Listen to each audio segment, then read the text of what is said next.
Hey, you're listening to Smoke Meat Podcast. I'm your host, Brad Pittman. Smoke Meat's brought to you by Joe's Underground, the corner of 8th and Broad in Augusta, Georgia, and the bottom of the Lamar Building. It's a great place, great people, great food, great drinks. I goes to Joe's, and so should you. Today, my guest is Mr. Keith Stille from Hunting for the Cure. Great organization. They take kids who have cancer or other terminal diseases out and let them enjoy the outdoors and hunt and fish and do what they need to do to kind of heal their soul a little bit. Man, it's such a great thing. You know, I love kids, and anything you can do for one to make their life a little bit better, you know, I'm all for it. So without further ado, we're going to get this thing kicked off here on Smoke Meat. Hey, Keith, how are you today, man? Doing good, Brad. Doing good. How are you? Man, if I was any better, I'd be twins. Twins, huh? Oh, yeah. A lot of people are happy I'm not doing better. But, yeah, you know, I've been telling people about Hunting for the Cure, and, I mean, to me, it's such a great thing. I just, man, you know, what y'all do for these kids just means so much. You know, why don't you tell people a little bit about it for me? Yes, sir. Yes, sir. Basically, Hunting for the Cure is a nonprofit 501c3 organization that was founded back in 2011. Basically, we take children that are fighting cancer, we get them outdoors and in God's environment, and they enjoy hunting and fishing. We provide everything from flights to lodging, the dining, all the hunting and guiding, the filming and taxidermy. We even process what they catch or harvest and ship it back to them to their home for food, and everything's provided free. Oh man, that's a wonderful thing. You know, I know you got a good list of sponsors on there, and you know, Yes, I was looking over some of them, like, man, these folks are just, you know, when it comes to kids, you know, if something happens to you or me, you know, over the course of our life, we've done something to deserve what we're getting right now. I mean, that's just the way it is, no matter who you are. But a kid hadn't done anything to anyone. They want to be a kid, you know, and they just, when I see a sick kid, it eats me alive. And you're giving these kids such a chance to go out, and like I said, they're out there experiencing what God's done, and just, man. yes, sir. Yes, sir. I can say that in 30 years working in EMS, kids were my weakness. I drifted toward them, and like I said, God led me to doing this with kids, and like I said, I've been doing it since 2011, and it's truly been one of the greatest blessings, but also one of the hardest things. Yeah. Because obviously we don't write the script, and we don't get to write the ending, and the stories don't always end the way we would like. Yeah. And so you know, we deal with that as well. Not just myself, but all the volunteers. We have probably 100 volunteers, and that make the wheel go around. I always say all the time that I'm just one spoke in a wheel of many, and that's so true, because it takes so many to make it work and function and to do what we do. Yeah, because, you know, a lot of people think, okay, yeah, they just, all they see is, okay, they're taking this kid out hunting, and okay, they're in the woods. They don't understand the complications and the preps that have to go into that. You know, one, you got to make sure they have a good hunt. You have to go somewhere that is going to be a good place. And also, you know, all the special needs, you know, people don't understand. They just see, okay, this kid's a little weak right now or whatever. They don't understand the nausea, the vomiting, the pain, everything this kid's going through. I mean, how could you imagine being 12 years old knowing that you weren't going to see the fall? You Oh know? yeah, I've known a kid that actually did an interview with a news reporter one time with us, and that was basically his statement to the reporter. And you know, it's pretty moving. It's pretty moving. I tell people all the time that we do a lot of outdoor shows, and we always meet new families. Mm-hmm. Probably off an average of 3 to 4 new families every outdoor show we go to. And I mean, it's a fundraiser, but it's also just, it raises awareness about childhood cancer. Yeah. And but I tell them all the time, volunteer one time, it'll change you. All you got to do is volunteer one time. And it's so true. I mean, when we host events, we don't talk about cancer. It's not about cancer. Mm-hmm. I mean, we know they have cancer. They know they have cancer. They've been living it. But that's not what it's about. And truthfully, it's not just about the hunt. It's not really about that either. Mm. We want them to harvest and we want them to have a good time and all that. But really, it's about so much more than just harvesting an animal.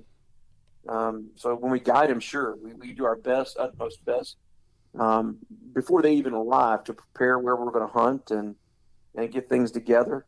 To include down to camo. And we're blessed to have Realtree as a sponsor that provides camo for our kids. And, we get their sizes. And so when they arrive, they automatically have their camo. So, but yeah, it's much more than just hunting. Way much more. Yeah. Matter of fact, there's a tagline, I do that all the time. I'll say that, yeah, we hunt and fish, but it's about so much more. And it's true. Yeah. I'm ready for the oyster roast again. The oyster roast. It's it started in a country setting with about 200 people. I think last year we had, close to 1,000 people at the oyster roast. Oh man! So this year, yeah, I'm sure we'll be close to 1,000, not over 1,000 again this year. Yeah. Live entertainment, all you can eat oysters and barbecue pork and all the fixings and live music and just a good outdoor event that raises awareness for childhood cancer and helps generate revenue for us to do what we do.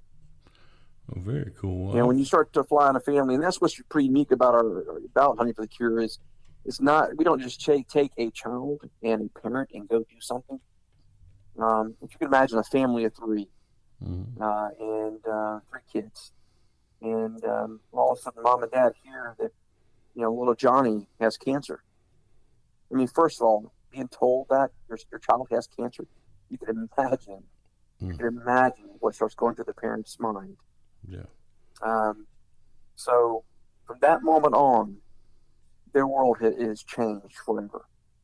I mean, literally, it's changed forever. Mm. They may not know it yet, but they will.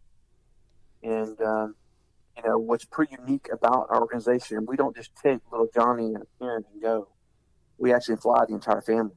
Mm-hmm. And so not just a child that's diagnosed, but their siblings get to participate as well, which is just a blessing, because if you think about it, the same 3 kids, usually a parent has to quit work to take care of the child that's sick, from hospital, doctor's visits, treatments.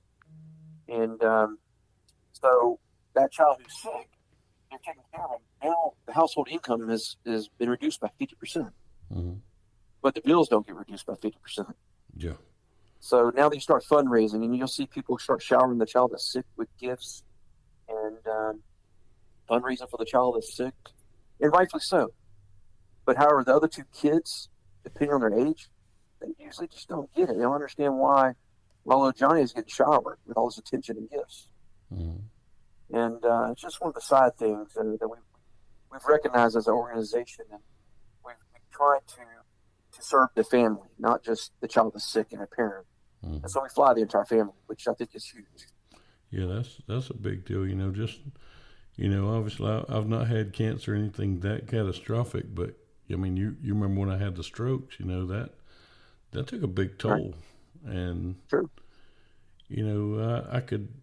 I was out for 4 months before I could do any kind of work, and I was blessed enough to have a Terry and Shannon actually created my position in supply and got me back to work. If they hadn't, I don't know what I would have done, because I mean it put us in dire straits. Like I say, it's cut in half and nothing else is.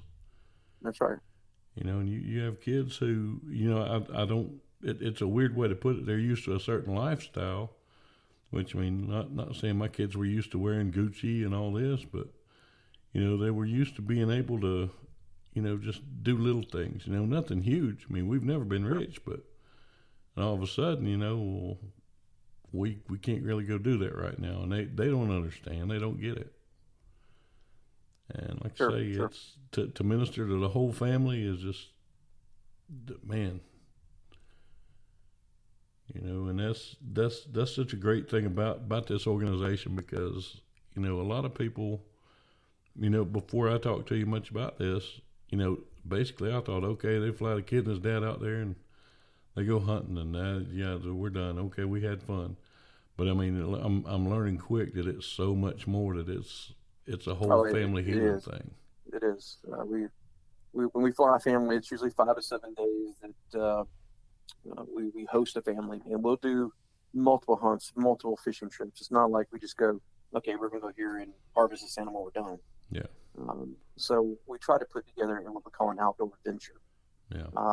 Matter of fact, just last year we took a kid to Texas, and they went out there and they hunted 3 different types of animals, harvested all 3. And unfortunately, he lost his battle and he gained his angel wings this year. Yeah. But just a blessing to be able to spend the time with them, share with them, and capture those special moments.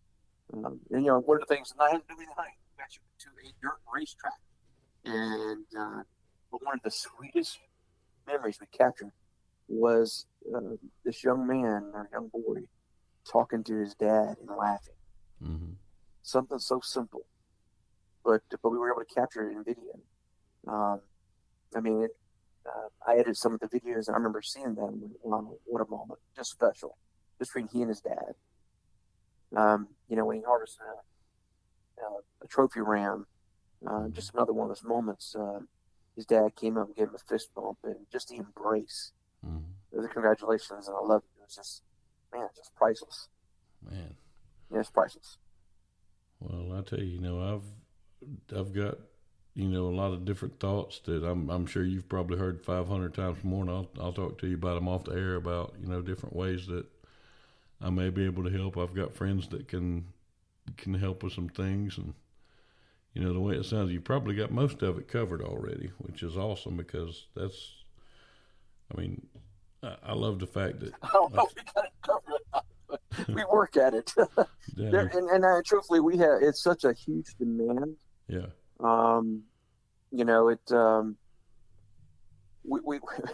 It's one of those things where we let God lead. Mm-hmm. Now, I'll give you an example.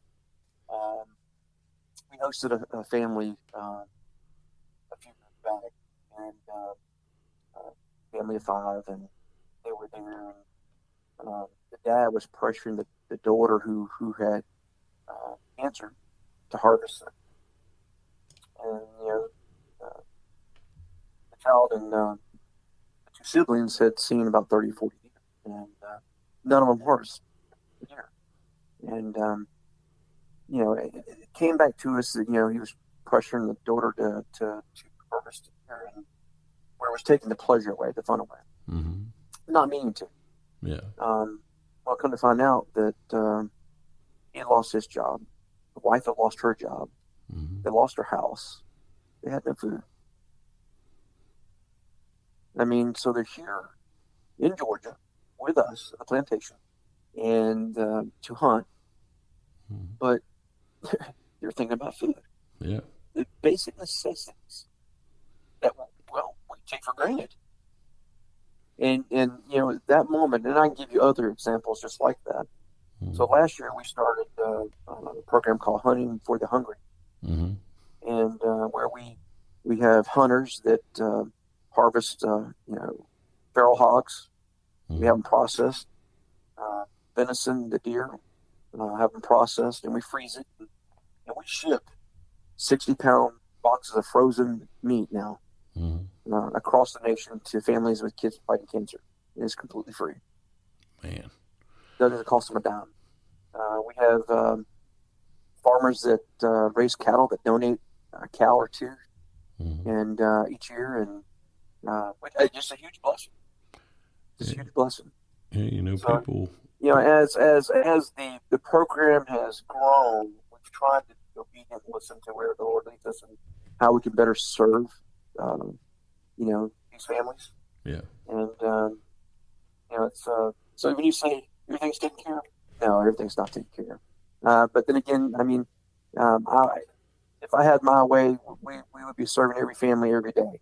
Yeah. That's just not reality from a budget standpoint.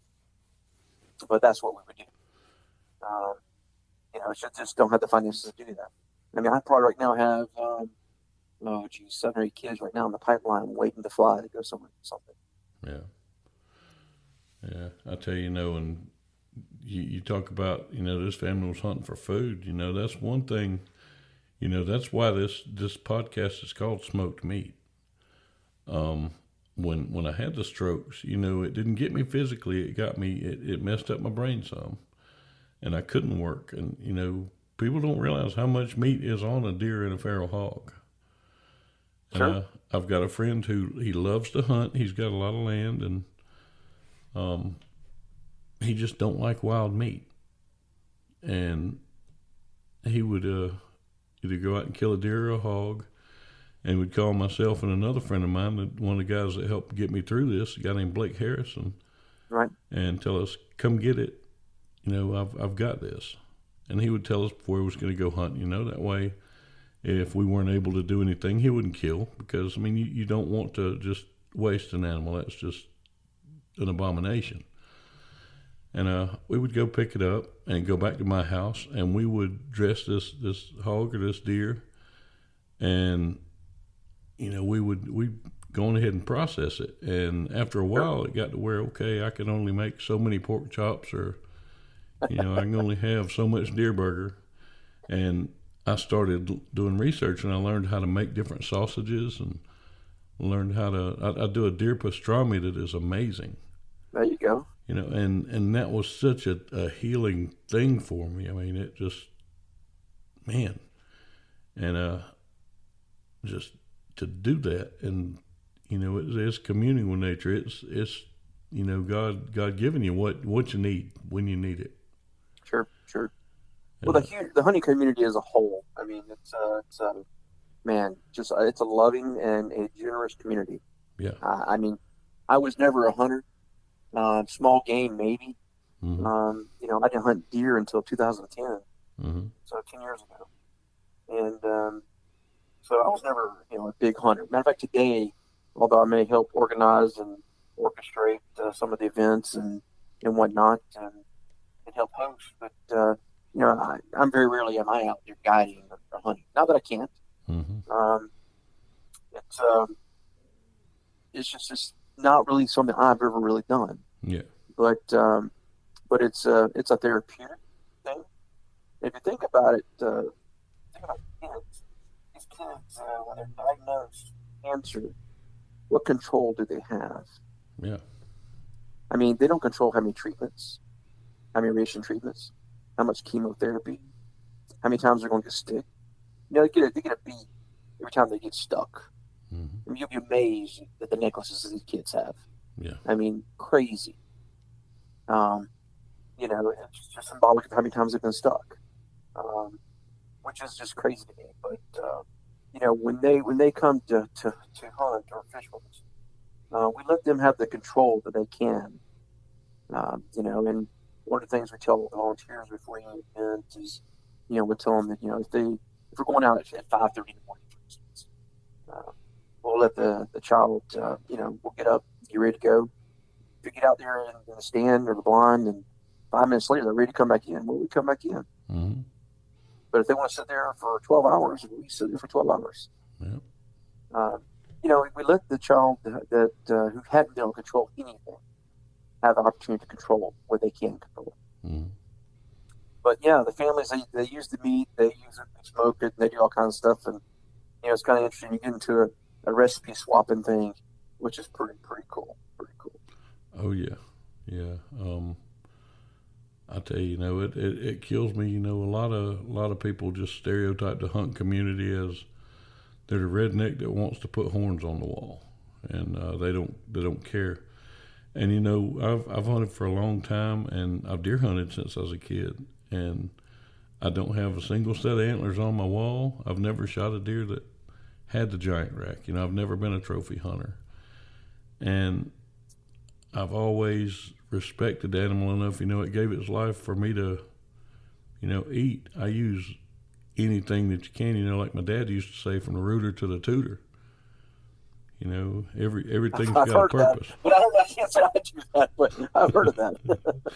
Yeah, I mean, I'll use anything. It's funny. Even the organs, the deer heart. Have you ever had deer heart before? I have not. You I've heard of people eat it. owe it to yourself. I It but is no, I have not. it is amazing. Once you get past the fact that you're eating a heart, what I'll do is I'll clean it really good, clean it inside and out, and I'll Right. stuff it with garlic and put a little salt and pepper rub, nothing fancy on the outside of it, and put it in the smoker. And man, it's wonderful, and it's just another one of the gifts that the deer gives you. And About that. Yeah, I I don't know if my wife would buy that, and so yeah, I'll try it. She may, who knows? My boys may be adventuresome, and they might say, yeah, we'll try it, Dad. well, Maybe. next time you have a big hog hunt, have you had mountain oysters? Oh yeah, oh yeah. They're phenomenal. Yeah, I had them for the first time about a year ago. Uh-huh. One of the guys that volunteers with us, I guess he's been with us about 4 years, down in Dublin. He invited me to his church to an outdoor. It was a men's fellowship, Mm-hmm. a wild game supper, free, and they had probably 1,500 people there. Mm-hmm. I mean, back in the sticks, Baptist church, small, not anything big, but my gosh, the buses had about 1,500 people there, Man. and that's where I tried my first mountain oysters. Just bound to determine I was gonna try them, and I did, and they were good. Yeah. I mean, it's mind over matter. If you get past that, yeah. Yeah. But I also tried beaver, possum. Beaver's good depending on what kind of wood it gnaws on, which if that makes any sense. But that's the truth. I've had beaver that's been like eating on pine and stuff, and it's got a nasty taste. But beaver that's been eating oak and that kind of stuff, it's actually pretty good when it's done right. I wasn't quite crazy. I wasn't crazy about it. But, Possum, not so much. Not a big possum guy. how about turtle? You eating turtle? A turtle's got 11 flavors of meat in it. No, you're not. Yep. Huh. Yep, I have had turtle. My aunt used to fix it when I was growing up because she had a big pond over there in Grovetown, and she would put out turtle traps just because you couldn't fish without getting turtles. Wow. And she would turtle just stew. Huh? Turtle stew. Yes. Man, that stuff was so good. The first time I had it, I didn't know what it was. And oh man, I think one of our events that's what we should have on a Friday night. Usually when we have annual events, we do a couple annual events each year where families that have participated with us are able to come back. Mm-hmm. We have found that it's very supportive of our families that when they come back, they build a bond and a network with other families. Mm-hmm. And they may be from a completely different state. Now, we don't fly them but one time. Mm-hmm. But we do have families that return on their own dime just to come back and volunteer and participate in certain events. Mm-hmm. So we have a turkey hunt we do every year and a deer hunt every year where we have a big group. Mm-hmm. I think this past year season, I think we had 30. Yeah, that was turkey. It was 30 kids hunting during the turkey. And if you can imagine, that's a lot of logistics. You start moving 30 kids and 2 guides and a parent with each kid, and you get the numbers up over 100 real quick. And you're fixing meals for all these people. We could do the turtle soup. We could have turtle soup one Friday night. I wonder how that would go over. Probably pretty good. It would probably surprise you. We better have a backup plan. Have turtle soup and Spam. That's Spam. There you go. Oh man! And I learned something about Spam the other day on just a weird little side note. Everybody thinks that Spam is like just the trimmings and the nasty parts of a animal. No way. Spam is, when they making Spam, they actually take a ham and they'll cut all the fat and trimmings off of it and use the ham itself and debone it and a Boston butt. That's all that's in Spam. I was amazed. No, did not know that. Yeah, I didn't either. I'm not a Spam eater, but I have eaten it. Oh yeah, been there. But But no, I think it's just such a great cause, and I'm so happy that you and people like you do this. Like I say, I know it can be tough. It's one of those things. Some people understand this statement, and some won't. It can take a little piece of your soul, but it can also feed it at the same time. Sure, absolutely. And That's part of it. It's the greatest blessing, one of the hardest things I've ever done. yeah, and I mean, I'm so happy y'all are out there doing it. yeah, well, I mean, if it doesn't affect you, you volunteer and it doesn't affect you, then you got a gizzard, not a heart. I mean, there's just no way. I mean, yeah. I'm gonna steal that. You can have, there you go. You can have it. But yeah, it truly is, and for me, it's been one of those blessings where my whole family's been involved. So my wife's been involved. Both my boys were involved, and which was challenging at first with our boys because we weren't sure that how they would handle a child getting their angel wings. Yeah. But we've never lied to them. We've been honest with them since day one, and I mean, we've all huddled in a bed and cried together, and and we explain, it's just part of life. Yeah. But it is the greatest blessing, but it's also one of the hardest things we've done, without a doubt. Yeah. Yeah. Well, I tell you, I know people can go to the website's huntingforthecure.org, isn't it? That's correct. Okay, I don't want everybody that can to go to this website because, I mean, you can see, I looked at it a while ago and saw some of the kids and saw, just so much about this thing. And, I mean, I need everybody to learn about this and do what you can, because you're making a difference to a kid, be it, one of their final memories, just, I don't like giving kids bad memories at all. Or this may be what pulls a kid through this, this little bit of hope, this, okay, let's take a deep breath. I've not got cancer this weekend. I'm going hunting this weekend. Me and my family are flying to Georgia or Texas or wherever, and we're going to have fun. And that may be what pulls this kid through.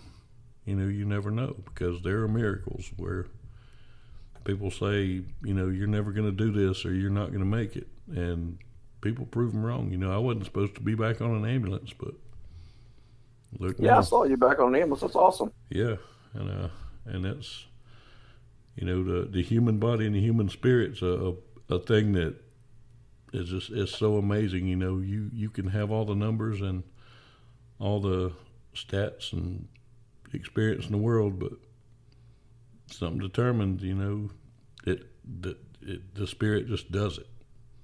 I promise you, we're not in control. Yeah. We may think we are. Yeah. And we may try to be in control. Yeah, it's funny. I've got a young partner he's a paramedic student now, and he's a great kid, and he learns every day. He soaks up like a sponge. He pay you to say that about him? He did not, and I'm kind of shocked about it. I'm gonna have to get a check from him. But I've explained to him when all of us in EMS start getting a little bit too big for our britches, because all of us have, you have those times where it feels like you can do no wrong. You've had this save, and you did this great thing. And then when that happens, I notice I always get a call that I call a humbler. And that's the ones where it's just like, holy crap, really? This has happened to, do they have hammer toe now also? And you do everything by the numbers, everything pull out every trick in the book. And God shows you just how little you are because nothing's working. Oh, yeah. And I call those my humblers. Lets me know real quick that I'm not the one doing this. He's working through me. And I try and instill that in all the young folks that I get to teach. That I'm blessed enough to be able to help through this career and into making differences in people's lives. And yeah, we're not getting any younger. That's for certain. We're not. A couple of weeks ago, I actually celebrated my 30 years. 30 years. Yeah, Congratulations. Yeah, my crew, they messed me up a little bit at work because I was working on, it was Saturday 2 weeks ago. And I went in and we worked 12s at night, and they cooked me a big Mexican dinner, which is always a great thing on a hot summer evening, but man, it was amazing. And then they called me outside behind my ambulance, and my spotlights were on the back, and I'm like, okay, they fixing to like brand me or something? What in the world? And they just told me to stand here, and they keyed up the radio, and all of a sudden dispatch comes over and does the announcement tone, and all of them start thanking me on the air, and it's like, man, this is just surreal. They almost made me cry. That's awesome. That's awesome. I actually put the video on my Facebook. It's just, man, it takes a special person to be a public servant. I mean, it's just reality of the matter. I don't care if you're in fire, EMS, or police. It takes a special person to be a public servant. Yeah. Rarely do you get that thank you. So that's awesome. Yeah, that was just well deserved. That's awesome. Man, well, you were there when I started. You know. Yeah, I was. You're right. You were one of the old men when I started. Not really one of the old men, but you had been around. Yeah, that was a while back.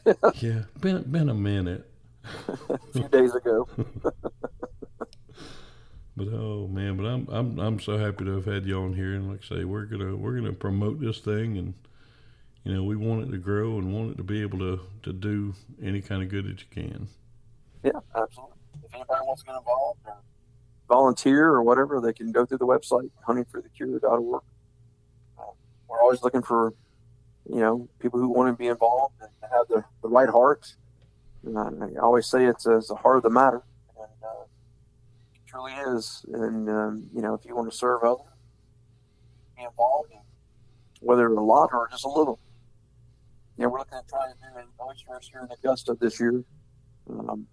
We've done it in White Plains for a number of years, and done it in Dublin, Georgia. So this year we're looking at bringing it here in Augusta. Mm-hmm. Of course, the all COVID-19, the COVID thing kind of threw a kink in the planning stages of all that, but we're still looking to pull that off and bring it here. Yeah. You know, 100% of all the funds that we generate that comes in, 100% that goes back to families.